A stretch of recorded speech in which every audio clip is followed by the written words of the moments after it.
추가적으로 말씀을 드리면 이제 교회 그 주차장 라인 중앙에 전에는 4 줄이 있었는데 지금은 3 줄로 돼 있어요. 주일에 오실 때는 뭐 상관이 없지만 평일에 오실 때는 그 3 줄에 맞춰서 가운데에 줄을 대 주시면 다른 차량들이 왔다 갔다 하는데 불편이 없을 것 같습니다. 좀 협조해 주시면 감사하겠습니다. 우리 지난 시간에는 하나님께서 베드로와 고넬료를 만나게 하기 위해서 어떻게 준비하셨는지를 보았습니다. 유대인으로서 이 편견이 강했던 베드로를 천천히 변화시켜 주셨고, 두 사람 모두 기도하는 가운데 똑같이 기도하는 가운데 두 사람에게 다 환상을 보여 주셔서 인도해 주셨습니다. 자, 그렇게 인도에 따라 순종했을 때 오늘 드디어 이 두 사람이 만나게 되는데요. 이 두 사람의 만남은 단순히 두 사람이 만나는 만남이 아니라 유대인과 이방인의 벽이 무너지고 이제 복음이 민족을 넘어서서 세계로 퍼져나가는 아주 중요한 전환점이 되는 역사적인 만남인 것이죠. 여러분, 이 만남이 있었기 때문에 복음은 지금 우리에게도 들어와서 우리가 이렇게 은혜를 입게 된 것입니다. 오늘 이 은혜 이야기를 잠시 보겠습니다. 베드로는 그래서 이제 고넬료가 세 사람을 보냈잖아요. 보낸 사람과 함께 유숙하다가 다음 날 가이사랴로 출발합니다. 근데 여러분, 우리가 그냥 본문을 보면서 그냥 지나칠 수 있는 내용인데 오늘 본문을 보면 이들이 가이사랴로 출발할 때 욥바에서 온 어떤 형제들도 함께 갔다라고 말씀을 하고 있어요. 그래서 이게 다음 장 11장에 보면 그 숫자가 6명이었다고 밝히고 있습니다. 그러니까 지금 베드로와 함께 이 6명의 형제들 그럼 7명이죠. 거기다가 고넬료가 보낸 사람 3명, 10명이 같이 가이사랴로 가고 있는 것입니다. 이것은 베드로가 아주 지혜롭게 행동한 것이라고 할 수 있어요. 왜냐하면 당시 유대인들은 이방인과 함께 하는 것조차 못해요. 함께 음식을 먹어도 안 돼요. 이방인의 집에 가는 건 더더욱 안 되죠. 그래서 이것은 유대인으로서 베드로가 이 이방인의 집에 간다는 것은 큰 문제가 될 수 있기 때문에 베드로는 증인이 될 줄 수 있는 형제들 6명을 함께 데리고 간 것입니다. 그 내용이 다음 장에 이제 나와요. 자, 그렇게 해서 이 10명이 가이사랴에 도착을 합니다. 얼마나 걸릴지 몰라요. 그런데 고넬료는 이미 친척들과 가까운 친구들을 다 불러 모아 놓고 베드로를 기다리고 있었어요. 아마 식솔들까지 합하자면 수십 명은 될 겁니다. 수십 명의 사람들이 모여 있었던 거예요. 그럼 고넬료는 어떻게 알고 기다렸을까요? 전화도 없는 시대에 언제 도착할지 알 수 있는 방법이 없습니다. 아니, 베드로가 뭐, 뜸을 들이다가 안 올 수도 있잖아요. 늦게 올 수도 있잖아요. 그런데 어떻게 이렇게 기다리고 있을까요? 이것이 바로 고넬료의 믿음을 볼 수 있는 장면입니다. 그는 공동체 이런 모두를 모아서 기다리고 있었어요. 그에게는 하나님이 이 많은 사람들을 만나 주실 것이라는 확신이 믿음이 있었기 때문에 이렇게 다 모아놓고 기다리고 있었던 것이죠. 자, 그런데 이제 그 다음에 더 놀라운 장면이 이어집니다. 베드로가 들어서자마자 고넬료가 그 앞에 엎드려서 절을 해요. 이상하지 않습니까? 이상한 거예요. 왜냐하면 예를 들면 이런 상황이 된 겁니다.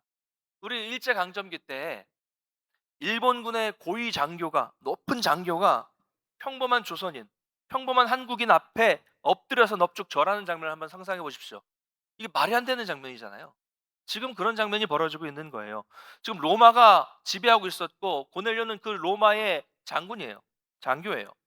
이스라엘은 지배를 받는 나라였습니다. 근데 로마의 고위 백부장이 식민지 백성인 유대인 앞에 엎드려 절을 하고 있는 거예요. 사실 고넬료는 얼마든지 권위를 내세울 수 있었습니다. 많은 식솔들 보는 앞에서 베드로에게 막 강압적으로 명령을 할 수도 있었고요. 그리고 권세를 드러낼 수도 있었습니다. 내가 이런 사람이다라는 것을 막 뭐라 뻐긴다 그러죠. 드러낼 수 있었어요. 보통 이렇게 하는 경우가 대부분이죠. 사람들은 높은 지위에 있으면 자기의 어떤 힘을 보여주려는 것이 인간의 마음입니다. 그런데 고넬료는 그렇게 하지 않고 지금 오히려 베드로 앞에 엎드려서 절을 하고 있습니다. 왜? 그렇다면 왜 고넬료는 이런 행동을 하고 있는 것일까요? 이 고넬료의 행동은 뭐냐면 마치 신이라든가 황제에게 드리는 경배의 표시로 절을 하고 있었던 거예요. 자, 그러니까 고넬료는 단순히 베드로를 사람으로 생각한 것이 아니었다는 거예요.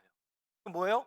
하나님께서 보내신 사람, 하나님이 보내신 사람으로 알고 엎드렸다는 것이죠. 하나님을 지극히 사랑하고 하나님을 경외하는 사람의 모습입니다. 얼마나 하나님을 사모하고 얼마나 하나님 만나는 것이 간절했으면 이런 행동을 했을까요? 여러분, 하나님을 사랑하면 하나님이 보낸 사람에게도 이런 모습을 보이는 거예요. 그렇잖아요. 우리가 사랑하는 사람이 있으면 그 사랑하는 사람이 뭔가를 주면 그것도 좋잖아요. 그런 것처럼 하나님을 너무 사랑하기 때문에 하나님이 보낸 사람을 이렇게 대접하고 있는 것이죠. 근데 여러분, 요즘에는 이런 모습이 없어요. 뭐 이렇게 하라는 게 아니지만, 그래도 하나님 말씀을 전하는 사람에 대한 존중, 존경이 좀 있어야 되는데 요즘에는 너무 가볍게 생각하는 경향이, 그런 분위기가 있습니다. 그런 바라기는 여러분이 정말로 하나님을 경외하시고 하나님을 사랑하는 마음을 갖게 되시기를 간절히 소망합니다.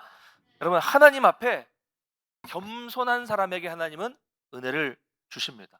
뭐 저에게까지 막 그럴 필요는 없겠지만 하나님의 말씀을 대하시는 자리에서 그 말씀을 대하실 때 정말 간절함과 경외함으로 받으셔서 하나님께서 부어주시는 그런 은혜를 여러분 모두가 경험하시기를 간절히 소망합니다. 자, 이런 고넬료의 엎드리는 태도에 대해서 베드로는 어떻게 행동합니까? 26절을 보니까 베드로가 고넬료를 일으키면서 이렇게 말합니다. 일어서라, 나도 사람이라. 자, 이게 번역이 된 거예요.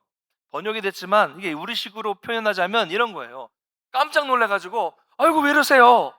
일어나세요. 그러지 마세요. 저도 똑같은 사람입니다. 그러지 마세요. 이런 거예요. 이런 겁니다. 고넬료의 겸손에 대한 반응 역시 베드로도 겸손이었다는 거예요. 근데 여러분, 우리는 이렇게 하지 못하는 사람들을 많이 주변에서 보게 됩니다. 사람들이, 특별히 이제 목회자들, 존경하고 높여주면 그 영광을 하나님께 돌리지 않고 자기가 다 가로채려고 하고 자기가 정말로 영적으로 우월한 지위에 있는 것처럼 행동해요. 또 교만하게 말하죠. "어유 오셨습니까?" 막 엎드리면 뭐라 그래요?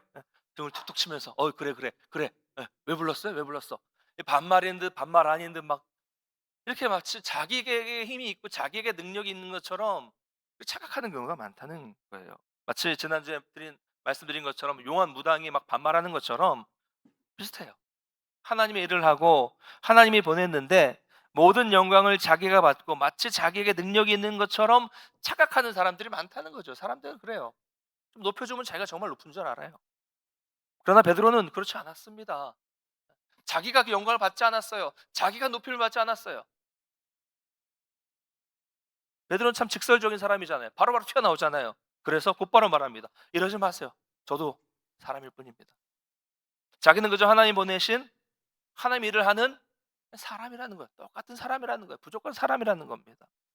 여러분, 저는 이 말씀을 보면서 좀 도전을 받았어요. 여러분, 저는 나도 사람입니다. 나도 연약한 사람입니다. 라는 이 고백이, 이 베드로의 고백이 저 여러분에게 늘 기억됐으면 좋겠고요. 우리가 언제나 이것을 나도 사람이다, 무조건 사람이라는 것을 인식하며 살아가는 저 여러분 되시기를 간절히 소망합니다. 왜 그렇습니까? 사람이요. 평생 안 그러가도 권력이 생기고 자리가 높아지면 이런 고백을 잊어버리기가 쉽기 때문이에요. 여러분, 목사는 다를까요? 직분자는 다를까요? 겉으로 대놓고 표현을 안 할 뿐이지 마음속으로 자기가 정말 대단한 존재인 것처럼 착각할 때가 얼마나 많습니까? 좀 높여주면 착각한다니까요. 제가 목사 얘기를 하는 게 참 부끄러운 일이지만 예전에요. 아주 큰 교회, 얼마나 큰지 아시겠죠? 아주 큰 교회 목사님들을 보면 원래 안 그러셨어요. 그런데 교회가 성장하고 교회가 아주 큰 교회가 되니까 나중에 목소리도 달라져요. 목소리가 원래 여러분 이랬는데 중저음으로 깔려요. 할렐루야. 거룩하게 들리십니까? 믿습니다. 막 이러고 변하더라고요. 기도할 때도 하나님 이렇게 말씀하여 주시옵소서 이러면 되잖아요. 하나님 말씀하여 으시옵소서 뭐 이렇게. 그러면 더 거룩해 보이고 더 들어주시나요? 너무 흥분해가지고 원고가 밑으로 내려갔네. 걸음걸이도 달라지고요. 신비주의를 만들어요. 신부주의가 돼요. 신비주의. 예전에 정말 그런 목사님들 많았어요. 스스로 만드는 거예요. 이미지를, 과거에는 목회자 스스로 그런 이미지를 만들었던 시대도 있었습니다. 신비주의. 전화번호도 몰라, 집도 몰라, 뭐 하는지도 몰라. 그냥 주에 딱 나타나가지고 말씀 전하고 사라지고. 예. 핸드폰, 네, 제 표현으로 안 까는 분도 계셨어요. 전화번호, 핸드폰 교회로 전화해만 되고 핸드폰 모르는 분도 있었어요. 이런 신비주의. 실제로 전에 어떤 성도님들은, 중에는 어떤 성도님은 목사님이 화장실 가는 것을 보고 상처를 받아서 교회를 안 나오시는 분도 있었어요. 지금은 참 황당한 이야기지만 그만큼 목회자를 사람 이상으로 생각했던 시대가 있었습니다. 그런 사람들이 있었어요. 여러분, 저도 사람입니다. 목사도 사람이에요. 강단에서는 하나의 말씀을 들고 전하는 권한을 가지고 하나의 말씀을 전하는 사명을 받았을 뿐입니다. 그렇잖아요. 근데 아닐 때 평상시는 아빠고 사람이고 그렇게 살아가고 있어요. 저만 그렇습니까? 여러분도 그렇습니다. 우리는 사람입니다. 나도 사람이다. 이 말 속에는 뭐가 들어있는 거예요? 나는 부족합니다. 나는 먼지 같은 존재입니다. 나는 티끌 같은 존재입니다. 나는 하나님이 아닙니다. 이런 겸손함이 담겨 있는 거예요. 우리는 다 똑같습니다. 사람입니다. 하나님께서 흙으로, 티끌로 만든 사람이에요. 창세기 때 말씀드렸죠. 흙, 티끌, 먼지라는 거예요. 하나님의 능력 때문에 우리가 이렇게 된 것이, 우리는 원래 먼지, 티끌이라는 것을 기억해야 됩니다. 저희 집에 공기청정기가 하나 있는데요. 이 공기청정기가 정말 정확해요. 공기가 좋으면 파란색, 공기가 조금 안 좋아질수록 초록색, 더 안 좋아지면 노란색으로 바뀌었다가, 더 안 좋아지면 분홍색으로 바뀌었다가, 생선이라도 구우면 빨간색으로 바뀌어요. 제일 안 좋을 때 빨간색으로. 근데 놀라운 사실은, 제가 그 공기청정기 옆을 지나가면 파랗게 빛나던 공기청정기가 갑자기 빨간색으로 바뀐다는 거예요. 기계도 제가 먼지라는 것을 정확히 알아봅니다. 참 성경적인 공기청정기다, 이런 생각이 들어요. 네. 그러면 제 아들이 물어봐요. 아빠, 끼웠어? 그러더라고요. 네. 여러분, 안 끼워도 우리 본질은 먼지 같은 존재라는 것을 기억하시기 바랍니다. 그냥 그렇다는 말씀 드리는 거예요.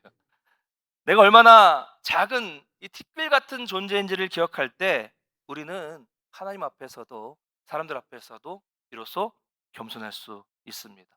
여러분, 바라기는 이 베드로의 고백이 우리 모두의 고백이 되길 바랍니다. 나도 사람입니다.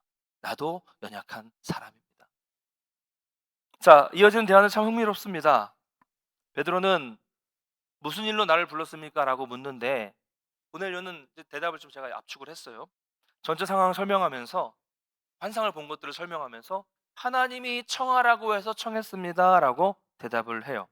제가 이 상황을 곰곰이 묵상하면서 보니까 상황이 참 재밌더라고요. 왜 재밌냐면, 자, 한번 생각해 볼게요. 하나님께서 환상 중에 고넬료에게 베드로란 사람을 청하라고 하셨어요. 그래서 베드로가 왔어요. 즉 하나님의 사람이 왔습니다. 자, 보통은 하나님의 사람이 오면, 자, 예를 들면 좀 용한 사람이 오면 보통 뭐라고 얘기해요? 내가 다 알고 왔어요. 이렇게 얘기하잖아요. 그렇죠? 이게 맞잖아요. 하나님의 청에서 왔으면 그 사람은, 청에서 온 사람은 모든 상황을 다 알고 오는 게 일반적입니다. 쪽집게처럼 말해야 되지 않겠습니까? 근데 베드로는요, 솔직하게 물어봐요. 왔어요. 왔는데 뭐라고 합니까? 그런데요, 저를 왜 부르셨어요? 라고 대답 물어봅니다. 그랬더니 고넬료도 비슷해요. 글쎄요, 저도 그냥 환상을 봤을 뿐인데요. 저만 재밌는 거죠, 지금? 재밌어요, 이 상황이. 자, 둘 다 이유를 몰라요. 베드로도 왔는데 이유를 모르고 왔고요. 고넬료도 불렀는데 이유를 모르고 불렀어요. 근데 여러분, 바로 여기에서 하나님의 역사가 시작됩니다. 여러분, 하나님의 일은요, 언제나 다 이해되어야만 할 수 있는 것이 아닙니다. 믿음은 모든 것을 다 알아서 가는 것이 아니라 그저 말씀에 순종하며 가는 것입니다. 한치 앞이 보이지 않아도 순종할 때 하나님께서 길을 여시는 것입니다. 여러분, 이것이 성령 안에 있는 사람의 특징이에요. 성령 안에 있는 사람은 특징은 뭐예요? 솔직해요. 거짓이 없어요. 모르면 모른다고 합니다. 괜히 속이거나 아는 척하지 않아요. 솔직하게 대화하는 가운데 하나님의 뜻을 발견하잖아요. 서로 아는 척하지 않아요. 근데 사람들은 이게 잘 안 됩니다. 보통 모르면서도 아는 척해요. 거기서 문제가 생기는 거예요. 여러분, 제가 오랫동안 목회를 하면서 성도님들을 자주 만나잖아요. 찾아오시는 분들 중에서 가끔 오셨는데 아무 말씀을 안 하시는 분이 계세요. 제가 묻습니다. "무슨 일로 오셨어요?" 라고 질문을 하면 "아니 목사님 다 아시잖아요." 네. 네. 모른다니까요. 그래서 "아 집사님, 야 형제님 저 몰라요. 몰라요." 그랬더니 "에이 다 아시면서 그러시네." 막 그러는 거예요. 제가 무슨 독심술을 하는 것도 아니고 뭐 투시가 있는 것도 아니고 환상을 보는 것도 아닌데 어떻게 압니까? 몰라요. 그래서 또 어떤 분은 그러더라고요. "아유 그것도 모르면서 무슨 목사라고 해." 뭐 이렇게 하시는 분도 계시는데, 여러분, 베드로도 몰라서 물어요. 아는 척하지 않습니다. 고넬료도 몰라서 솔직하게 말합니다. 그렇게 서로 솔직하게 대화하는 가운데 하나님의 인도하심을 깨닫게 되는 거예요. 자, 마침내 고넬료가 아주 놀라운 고백을 해요. 우리 33절 한번 같이 읽어보겠습니다. 33절 같이 읽겠습니다. 시작. 내가 내가 곧 곧 당신에게 당신에게 사람을 보내었는데 오셨으니 잘하였나이다. 이제 우리는 주께서 당신에게 명하신 모든 것을 듣고자 하여 다 다 하나님 하나님께 앞에 있나이다. 있나이다. 아멘. 이유는 다 몰라도 이제 우리는 주께서 당신에게 명하신 모든 것을 듣고자 하여 다 하나님 앞에 앉아 있나이다. 할렐루야. 얼마나 아름다운 고백입니까? 이게 이방인의 고백이에요. 다 말씀을 듣고자 하나님 앞에 있나이다. 고넬료는 지금 단순히 베드로의 말을 듣고자 앉아 있는 것이 아니었어요. 이게 무슨 말입니까? 우리는 다 하나님 앞에 앉아 있습니다. 베드로, 당신이 무슨 말씀을 하시든 간에 저희는 다 그것을 하나님의 말씀으로 듣겠습니다. 이런 고백이에요. 여러분, 이것이 신앙의 핵심입니다. 사랑하는 성도 여러분, 우리도 마찬가지입니다. 지금 우리는 사람 앞에 앉아 있는 것이 아닙니다. 여러분은 지금 친한 사람들 옆에 앉아 있는 것이 아닙니다. 하나님 앞에 있는 것입니다. 할렐루야. 비록 부족한 사람이 전할지라도 우리가 이 말씀에 귀를 기울이는 이유는 우리가 다 하나님 앞에 지금 앉아 있기 때문입니다. 우리가 이 마음으로, 하나님 앞에 앉아 있다는 마음으로 이 말씀을 받을 때에 예배가 살아나고 완악했던 마음의 벽이 무너지고 놀라운 은혜가 임하게 될 줄 믿으시기를 바랍니다. 하나님은 언제나 하나님 앞에 겸손하게 서는 사람에게 은혜를 주십니다. 자, 이제 이 고백을 들으니까 베드로는 이제야 모든 상황이 해석되기 시작합니다. 지붕 위에서 보았던 그 이상한 환상과 하나님의 음성이 연결되기 시작하는 거예요. 이렇게 고백합니다. 34절 35절 같이 읽겠습니다. 시작. 그와 입을 열어 말하되 내가 내가 참으로 참으로 하나님은 사람의 외모를 보지 아니하시고 각 나라 중 하나님을 경외하며 의를 향하는 사람은 다 다 받으시는 받으시는 줄 줄 깨달았도다. 깨달았도다. 아멘. 하나님은 사람의 외모를 보지 않으신다. 하나님은 사람이 어떤 민족인지 보지 않으신다. 꽉 막히고 굳어버린 생각이 드디어 바뀌기 시작한 거예요. 하나님은 내가 알고 있던 이 상식과 다르게 민족, 신분, 배경, 학력, 조건 이런 것들로 사람을 차별하지 않으시는 분이라는 것을 깨달은 겁니다. 유대인으로서의 편견이 이제 모든 것이 무너져 버리는 순간이에요. 편견이 무너졌습니다. 벽이 무너졌어요. 여러분, 그렇다면 교회는 어떻습니까? 이미 이 베드로, 이미 이 시대에 하나님께서 편견을 허무셨는데 교회는 어떨까요? 교회도 하나님이 그러신 것처럼 차별이 없는 것일까요? 우리 교회도 그런 것일까요? 인도의 독립운동가, 사상가 마하트마 간디의 유명한 일화가 있어요. 아마 들어보셨을 텐데, 젊은 시절 그는 성경을 읽고 예수님께 큰 감동을 받았습니다. 특별히 예수님의 말씀 중에 산상수훈의 말씀에 큰 충격을 얻었다고, 충격을 깨달았다고 하는데요. 그 산상설교에 나오는 예수님의 어떤 사랑과 또 평화의 가르침이 자신들에게 있는 인도에 있는 오래된 신분 제도인 이 카스트 제도를 해결할 수 있는 열쇠가 바로 이 산상설교에 있다고 깨달은 거예요. 충격을 받은 겁니다. 그래서 나도 예수를 만나러 교회에 가 보아야겠다고 결심을 했어요. 그러던 어느 주일 아침에 간디는 한 교회를 찾아갔습니다. 설레는 마음으로 예배당 문을 열고 들어가려는데 정장에 하얀 장갑을 낀 백인 안내위원이 그의 앞을 가로막았습니다. 그리고 차가운 눈빛으로 간디의 모습을 위아래로 훑어보면서 이렇게 말합니다. 단호한 소리 이렇게 말하죠. 여기는 당신 같은 유색 인종이 올 곳이 아닙니다. 라고 하면서 간디를 못 들어가게 했어요. 그 순간 간디의 마음속에는 기독교를 향한 거대한 벽이 세워졌습니다. 그는 그리고 이렇게 탄식했어요. 나는 예수 그리스도를 사랑한다. 그러나 그리스도인들은 싫어한다. 왜냐하면 그들은 예수님의 가르침대로 살지 않기 때문이다. 유명한 이야기죠. 여러분, 이것이 얼마나 우리에게 아픈 말입니까? 가슴을 찌르는 말입니까? 우리 공동체는 어떨까요, 여러분? 우리 교회에는 여러분이 생각하실 때 오지 말아야 할 사람이 있습니까? 하나님께서 이미 벽을 허무셨는데 우리가 내 마음속에 있는 욕심, 내 생각, 내 편견으로 다시금 교회 안에 벽을 쌓고 있지는 않습니까? 여러분, 나 같은 비천한 죄인도 하나님의 은혜로 여기 있는데 감히 내가 저 사람은 여기 올 수 없다라고 판단할 수 있는 자격이나 됩니까? 성도 여러분, 우리는 예수님을 닮아야 됩니다. 예수님은 차별 없이 사랑하셨어요.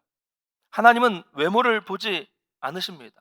그러므로 교회는 사람을 가르는 곳이 되어서는 안 되고 누구든지 하나님 앞으로 나올 수 있는 곳이 되어야 합니다. 여러분, 이게 말은 이렇게 하지만 쉽지 않죠. 만약 여러분이 아는 정말 동네 유명한 그 사람의 교회에 온다, 그럼 여러분이 이게 우리 마음에 쉽게 환영할 수 있겠습니까? 그러나 여러분, 복음은 특정한 사람을 위해서만 있는 것이 아닙니다. 하나님은 지금도 우리가 전혀 기대하지 않고 있었던 그 사람, 내가 정말 안 된다고 생각하는 그 사람도 부르고 계신다는 사실을 기억하시기를 바랍니다. 자, 이어서 보면 이제 베드로의 설교가 나와요. 이제 고넬료에게 하는 본격적으로 설교하는 내용이 나오는데, 사실 이 베드로의 설교의 내용은 앞에서도 나왔고 다 아는 내용이에요. 여러분, 근데 이 설교를 보면 그래요. 어려운 신학을 말하는 게 아닙니다. 이렇게 이상한 용어 이런 게 말하지도 않고요. 논리적으로 뭐 화려하게 막 꾸미지도 않아요. 그죠? 베드로의 설교는 뭐예요? 자신이 직접 보고 자기가 직접 듣고 경험한 것을 그냥 담담하게 증언해요. 예수님의 공생애를 요약을 합니다. 자기가 본 거잖아요. 예수님의 죽으심과 부활을 증언합니다. 봤어요. 특별히 41절은 더 감동이 됩니다. 그가 부활하신 후에 그를 모시고 우리는 음식을 먹었다. 여러분, 이건 실제 경험이에요. 무슨 말입니까? 음식을 먹었다. 뭐 생략되어 있겠지만 함께 밥상에 앉았고 함께 음식을 먹었고, 요한복음 21장에 나오지만 함께 주님이 구워주신 숯불에 생선을 먹었고 함께 먹었다, 함께 앉았다. 베드로는 부활하신 예수님을 실제로 만난 증인입니다. 그것을 담담하게 말할지라도 그것이 얼마나 힘이 있는 증언입니까? 나 그분과 함께 식사했어. 그분은 살아계셔. 이어서 베드로는 복음의 핵심을 증거합니다. 43절 같이 읽겠습니다. 시작. 그에 대하여 모든 선지자도 선지자들도 정하되 그를 믿는 사람들이 다 그의 이름을 힘입어 죄 사함을 받는다 하였느니라. 아멘.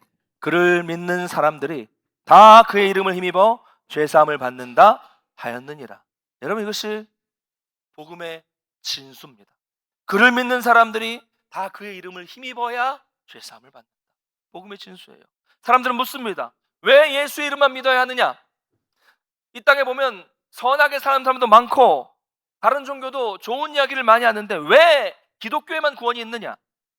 왜 기독교는 다른 종교에 대해서 이렇게 배타적이냐? 질문하면 사실 우리는 할 말이 없어요. 우리가 그들을 설득하기에는 참 부족해요. 그죠? 성경이 그렇게 말씀하고 있기 때문에 우리는 그대로 믿는 것이고, 그렇게 믿었을 때 구원받았어요. 이거 어떻게 설명을 해요? 성경이 그렇게 말씀하고 있는데. 여러분 성경은 말씀하고 있습니다. 구원을 얻을 만한 다른 이름을 우리에게 주신 일이 없다. 할렐루야. 명확합니다. 오직 예수 그리스도만이, 오직 예수 그리스도의 복음만이 유일한 구원의 길입니다. 할렐루야. 믿으십니까? 이게 기독교예요. 유대인도, 이방인도, 선한 백부장도, 죄인도, 여러분이 알고 계시는 가장 천사 같은 사람도, 그리고 저도, 여러분도 오직 예수 그리스도를 믿음으로써, 그분을 믿음으로써만 구원을 받습니다. 죄사함을 받습니다.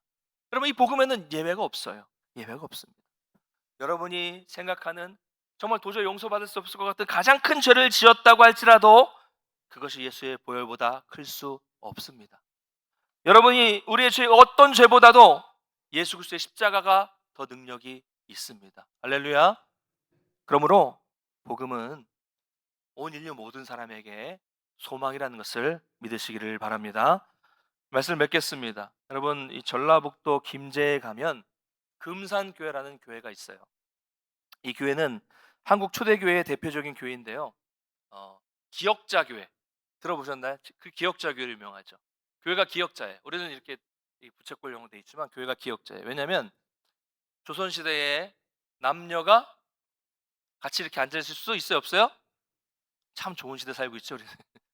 남녀가 유별한 시대에 이쪽 줄은 남자, 이쪽 줄은 여자, 가운데 강대상.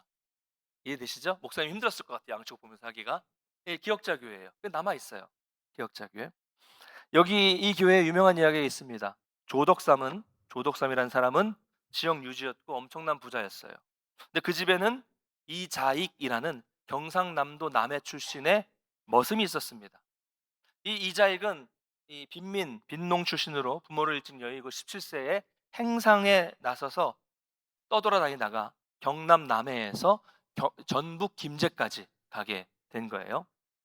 조덕삼은 그런 이자익을 불쌍히 여겨서 머슴 겸 마부로 일하게 했고, 보니까 똑똑해요. 그래서 영민한 이자익을 자기 아들과 똑같이 교육을 시켰어요. 머슴을 교육시켰습니다. 그러던 중에 금산에 도착한 미국 남장로의 선교사 테이트 선교사가 조덕삼의 집에 가서 복음을 전했고, 그 집에 있었던 조덕삼과 이자익은 함께 복음을 받아들였습니다. 그래서 그 조덕삼의 이 사랑채에서부터 금산교회가 시작이 됩니다. 두 사람은 함께 세례를 받았고요. 두 사람은 함께 집사가 되었고, 두 사람은 함께 교회를 섬기게 됐어요. 별일 아닌 것 같지만 이때가 1905년이었으니까요. 1905년이면 무슨 시대예요? 조선시대죠. 네. 신분 차별이 심했던 당시 조선 사회에서 주인과 머슴이 함께 신앙생활하고 함께 집사가 되고 함께 세례받고 함께 섬긴다는 것은 정말로 놀라운 일이었습니다. 더 놀라운 사실은, 더 놀라운 일이 벌어지게 되는데, 그렇게 교회가, 한국 초기 교회가 계속 부흥하고 성장하게 되면서 그 금산교회도 장로를 세우게 됐어요. 장로를 딱 한 명 세우게 됐는데, 사람들이 예상할 때는 조덕삼이 되겠지. 이 교회가 조덕삼의 사랑채고, 조덕삼이 얼마나 많은 재산을 가지고 우리를 교회를 섬겼는데 조덕삼이 되겠지 했는데 어떻게 됐을까요? 네. 머슴 출신 이자익이 장로로 선출된 겁니다. 자, 이제 당시 장로는 오늘날도 우리 장로님들 설교도 하시지만 단순히 어떤 이 행정이나 이런 살림만 보는 게 아니라 설교도 하고 가르치기도 하고 신방도 하고 이런 걸 많이 하시거든요. 그러니까 이제 하루아침에 주인이었던 조덕삼은 머슴이었던 이자익의, 머슴 출신 이자익 장로의 말씀을 들어야 되고 지도를 받아야 되는 상황이 된 거예요. 여러분, 만약 여러분이 조덕삼이었다면 여러분 마음은 어땠을까요? 내가 그동안 이 교회 한 게 얼마 안 되면서 교회를 떠나지 않겠습니까? 삐지지 않겠습니까? 마음이 상하지 않겠어요? 근데 여러분, 바로 여기에 초대교회의 복음의 능력이 나타납니다. 조덕삼은 화를 내지 않았어요. 자기가 장로가 안 됐다고 삐쳐서 교회를 떠나지도 않았습니다. 그리고 오히려 성도들 앞에서 오히려 이것은 하나님의 뜻입니다 라고 받아들였어요. 더 나아가서 머슴이었던 이자익 장로를 존경하고 존중했고요. 또 이자익 장로가 나중에 평양신학교, 총신대 전신인 평양신학교에서 공부할 수 있도록 물심양면으로 후원하고 모든 학비를 다 지원해 줬습니다. 자, 어떻게 됐을까요? 훗날 조덕삼도 장로가 됐고요. 금산교회 2대 담임 목사로 자기 집 머슴 출신인 이자익을 담임 목사로 청빙해서 섬기게 됩니다. 그 이장희 목사는 우리 교단의 3번 총회장을 지낸 이 초대 교회의 지도자가 돼요. 그래서 우리 한번 이자익 목사 딱 찾아보시면 13회 그리고 33, 34회 총회장으로 이름이 나와 있어요. 그때 통합과 합동과 기장이 갈라지기 전에 장로교의 위대한 지도자가, 중요한 지도자가 됐죠. 이게 복음의 능력이에요. 사랑하는 성도 여러분, 주임과 머슴 사이의 벽이 복음으로 무너졌을 때 한국 교회의 아름다운 역사가 시작됐습니다. 이게 복음의 능력이죠. 여러분, 우리 안에 혹시 아직도 사람과 사람 사이에 벽이 남아 있지 않습니까? 혹시 아직도 우리 가운데 포기한 영혼이 있지는 않습니까?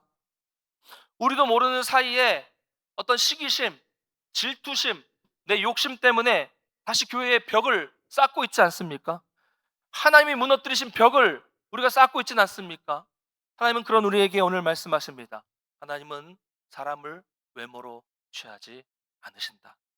여러분, 복음은 모든 벽을 허물어 뜨립니다. 만약 여러분 마음속에 아직도 벽이 있다면 복음을 제대로 깨닫지 못하신 거예요. 바라기는 오늘 바로 지금 이 시간에 하나님의 말씀 앞에서, 하나님 앞에서 우리 안에 모든 편견과 모든 장벽이 십자가 앞에서 무너지기를 간절히 소망합니다.